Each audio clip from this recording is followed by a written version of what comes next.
Indian മഹാസമുദ്രത്തിലെ ശത്രുക്കളുടെ ഉറക്കം കെടുത്താൻ ഇന്ത്യയുടെ അത്യാധുനിക സൈലന്റ് കില്ലർ കഴിഞ്ഞു. ഇന്ത്യൻ നേവിയുടെ ഈസ്റ്റേൺ ഫ്ലീറ്റിലേക്ക് ഇന്നലെ അതായത് 2026 ജൂലൈ 11 ഒരു പുത്തൻ അവതാരം കമ്മീഷൻ ചെയ്യപ്പെട്ടു. INS മഹേന്ദ്രഗിരി. കടലിലെ നിയമങ്ങൾ മാറ്റിയെഴുതാൻ ശത്രുക്കളുടെ ഉറക്കം കെടുത്തി റേഡാറുകളുടെ കണ്ണ് വെട്ടിച്ചു വന്ന് നെഞ്ചു പിളർക്കുന്ന ബ്രഹ്മോസ് മിസൈലുമായിട്ട് INS മഹേന്ദ്രഗിരി ഇനി ഇന്ത്യൻ സമുദ്രം ഭരിക്കും. വെറും ഒരു കപ്പലല്ല ഇത്. ശത്രുക്കളുടെ റേഡാറുകളുടെ കണ്ണ് വെട്ടിച്ച് ആക്രമിച്ച് തകർക്കാൻ ശേഷിയുള്ള ഒരു മാരക സ്റ്റെൽത്ത് ഫ്രിഗേറ്റ് ആണ്.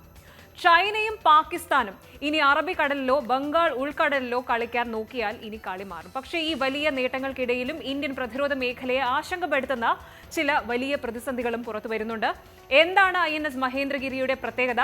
എന്താണ് യഥാർത്ഥ INS മഹേന്ദ്രഗിരിയുടെ അണിയറയിലെ ആ രഹസ്യ ആയുധങ്ങൾ? ഇതിന് പിന്നിലെ മോദി ഗവൺമെന്റിന്റെ തന്ത്രപരമായ മാറ്റങ്ങൾ എന്തൊക്കെയാണ്? ഒപ്പം നേവി ഇപ്പോൾ നേരിടുന്ന വലിയ തലവേദന എന്താണ്? നമുക്ക് വിശദമായിട്ട് നോക്കാം. ആന്ധ്രാപ്രദേശിലെ വിശാഖപട്ടണത്ത് നടന്ന പ്രൗഢഗംഭീരമായ ചടങ്ങിൽ പ്രതിരോധ മന്ത്രി രാജ്നാഥ് സിംഗ് ആണ് ഈ അത്യാധുനിക കപ്പൽ രാജ്യത്തിന് സമർപ്പിച്ചത്. പ്രൊജക്ട് 17A കീഴിൽ നിർമ്മിച്ച 7 അത്യാധുനിക അഡ്വാൻസ് സ്റ്റെൽത്ത് ഫ്രിഗേറ്റുകളിൽ 6ാമത്തെ കപ്പലാണ് INS മഹേന്ദ്രഗിരി. ഒഡീഷയിലെ കിഴക്കൻ ചുരങ്ങളിലെ മലനിരകളുടെ പേരാണ് ഇതിന് നൽകിയിരിക്കുന്നത്. ഇതിന്റെ പ്രത്യേകതകൾ കേട്ടാൽ ഏതൊരു ഇന്ത്യക്കാരനും അഭിമാനം തോന്നും. ഒന്നാമതായിട്ട് ഡിസ്പ്ലേസ്മെന്റ് ആൻഡ് സ്പീഡ്. ഏകദേശം 6670 ടൺ ഭാരമുള്ള ഈ ഭീമനെ ചലിപ്പിക്കുന്നത് അത്യാധുനിക Kodak combined diesel or gas propulsion സിസ്റ്റമാണ്. മണിക്കൂറിൽ 28 നോട്ട്സ്, ഏകദേശം മണിക്കൂറിൽ 52 കിലോമീറ്റർ വേഗതയിൽ വരെ സഞ്ചരിക്കാം. ഇനി സ്റ്റെൽത്ത് ഡിസൈൻ. റേഡാർ സിഗ്നേച്ചറുകൾ പരമാവധി കുറച്ച രൂപകൽപ്പന ആയതുകൊണ്ട് ശത്രുക്കളുടെ റേഡാറുകൾക്ക് ഇതിനെ പെട്ടെന്ന് കണ്ടെത്താൻ കഴിയില്ല. അതുകൊണ്ട് തന്നെയാണ് ഇതിനെ അദൃശ്യഘാതകൻ എന്ന് വിളിക്കുന്നത്. അടുത്തതായിട്ട് ഇതിന്റെ വെപ്പൺ പ്ലാറ്റ്ഫോം ആണ്. ലോകത്തിലെ ഏറ്റവും വേഗതയേറിയ സൂപ്പർസോണിക് ക്രൂയിസ് മിസൈലായ ബ്രഹ്മോസ് ആണ് ഇതിന്റെ പ്രധാന ആയുധം. വായുവിലൂടെയോ കടൽ ഉപരിതലത്തിലൂടെയോ വരുന്ന ഏതു ഭീഷണിയും തകർക്കാൻ തദ്ദേശീയമായിട്ട് നിർമ്മിച്ച അത്യാധുനിക റോക്കറ്റ് ലോഞ്ചറുകളും ടോർപിഡോകളും വ്യോമാക്രമണങ്ങളെ ചെറുക്കാൻ 32 ബാരക് 8 മിസൈലുകളും ഇതിലുണ്ട്. അക്ഷരാർത്ഥത്തിൽ ഇതൊരു മൾട്ടി റോൾ കില്ലർ പ്ലാറ്റ്ഫോമാണ്.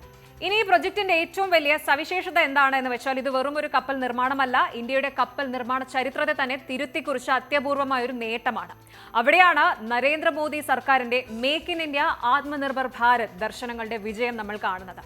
സാധാരണയായിട്ട് ഇന്ത്യയിൽ ഒരു യുദ്ധക്കപ്പൽ ലോഞ്ച് ചെയ്ത് കഴിഞ്ഞാൽ അത് നേവിക്ക് കൈമാറാൻ 5 മുതൽ 6 വർഷം വരെ ഏകദേശം 63 മാസങ്ങൾ എടുക്കുമായിരുന്നു. എന്നാൽ Mazagon dock ship builders MDL ഈ കപ്പൽ നേവിക്ക് കൈമാറിയത് വെറും 31 മാസങ്ങൾ കൊണ്ടാണ്. അതായത് നിർമ്മാണ സമയം പകുതിയായി കുറച്ചു. മൊത്തം കപ്പൽ നിർമ്മാണ സമയത്തിൽ 20% കുറവാണ് വരുത്തിയത്.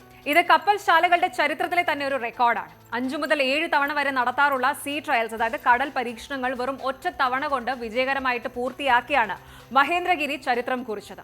പ്രധാനമന്ത്രി നരേന്ദ്രമോദിയുടെ നേരിട്ടുള്ള മേൽനോട്ടത്തിലാണ് നേവിയുടെ ഈ തദ്ദേശീയവൽക്കരണം മുന്നോട്ട് പോകുന്നത്.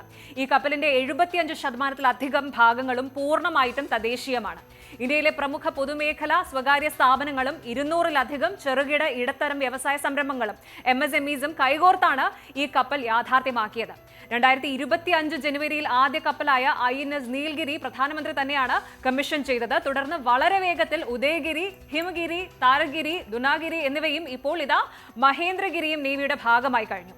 ഇന്ത്യ ഇനി കപ്പലുകൾ വാങ്ങുന്ന രാജ്യമല്ല, മറിച്ച് ലോകത്തിന് വേണ്ടി കപ്പലുകൾ നിർമ്മിക്കുന്ന ഗ്ലോബൽ ഹബ്ബായി മാറിക്കഴിഞ്ഞുവെന്ന് രാജ്നാഥ് സിംഗ് ചടങ്ങിൽ ഓർമ്മിപ്പിച്ചു. എന്നാൽ കാര്യങ്ങളെല്ലാം അത്ര സുഖകരമല്ല. പുതിയ കപ്പലുകൾ നേവിയിൽ എത്തുമ്പോഴും പ്രതിരോധ വിദഗ്ധർ ഒരു വലിയ ആശങ്ക പങ്കുവയ്ക്കുന്നുണ്ട്. ചില റിപ്പോർട്ടുകൾ പ്രകാരം ഇന്ത്യൻ നേവിയുടെ കപ്പൽ നിർമ്മാണശാലകളുടെ ഓർഡർ ബുക്ക് ഇപ്പോൾ ഏതാണ്ട് കാലിയാണ്.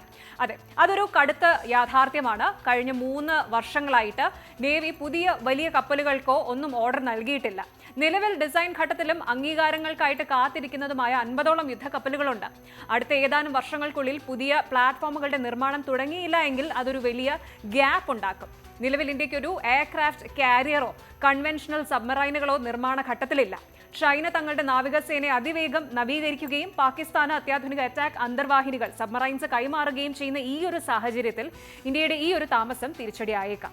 നെക്സ്റ്റ് ജനറേഷൻ ഡിസ്ട്രോയേഴ്സ്, അതുപോലെ പുതിയ സബ്മറൈൻസ് എന്നിവയ്ക്കുള്ള അനുമതികൾ എത്രയും വേഗം ക്യാബിനറ്റ് കമ്മിറ്റി നൽകേണ്ടതുണ്ട്. ചൈനയുടെ ബ്രിട്ടാലിറ്റി ഫിനിഷിംഗിനോട് കട്ടയ്ക്ക് നിൽക്കണമെങ്കിൽ ഇന്ത്യൻ കപ്പൽശാലകളിൽ ഇനിയും മോഡുലർ കൺസ്ട്രക്ഷൻ രീതികൾ വ്യാപകമാകേണ്ടതുണ്ട്.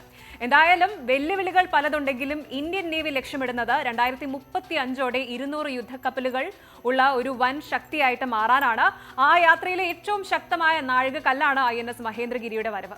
ആർട്ടിഫിഷ്യൽ ഇന്റലിജൻസിന്റെ കാലത്തും യുദ്ധങ്ങൾ ജയിക്കുന്നത് രാജ്യത്തിന്റെ ആത്മവിശ്വാസം കൊണ്ടും സൈനികരുടെ കരുത്തുകൊണ്ടുമാണ് എന്ന് പ്രതിരോധ മന്ത്രിയുടെ വാക്കുകൾ തന്നെയാണ് നമ്മുടെ കരുത്ത്.